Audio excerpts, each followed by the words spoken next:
ब्रेस्तार 9 माय मुखेल वोड कोरिंथकारांतल्या जायत्या जाणांनी पावलूचे ऐकून भावार धरलो आणि पवित्र स्नान घेतले. नियाळाक आधार. आमचे आख्खे जिवीत भावार्थाचेर दवरलेले आसा. आमी पवित्र पुस्तकांत पयल्याच उत्पत्तीच्या पुस्तकांत वाचता. अब्रामान भावार धरलो आणि जायत्या जाणांचो बापूय जावंक पावलो आणि ताका भावार्थाचो बापूय म्हूण उच्चारता.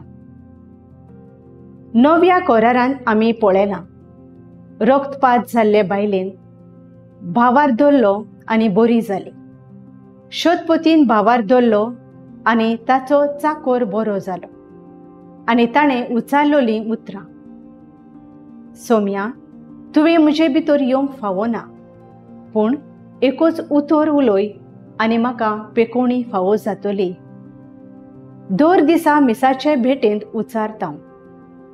आमच्याय जिवितांत अशें जायते पावट घडलां आमच्या अखंड भावार्थाक लागून. कोरिंतांत पावलून देवाचें उतर परगटलें आनी पोरचेन भावार्थ धरलो. आयज तुवें आनी हांवें आमच्या दोन प्रांताच्या आमच्या गांवच्या पवित्र सभेच्या वडिलांचे आयकूंक जाय.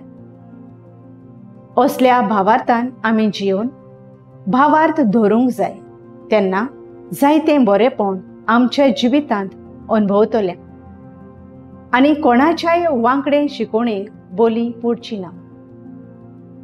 आयचें स्तोत्र 98 सर्वेस्पोर नितीवंत मुनसबीदाराचे स्तुती करूंक सांगता, कारण देव मोगाळ आनी विस्वाशी. ताचें गुणगुणान वंदन कर आनी आनंदाचे उल्हास सोड. तर ह्याच स्तोत्राचे स्फूर्तेन देवाचेर विस्वास दवरून भावार्थान क्रिस्ती जिविताक वेंग मारूंक वावुरया. म्हजो थाराव.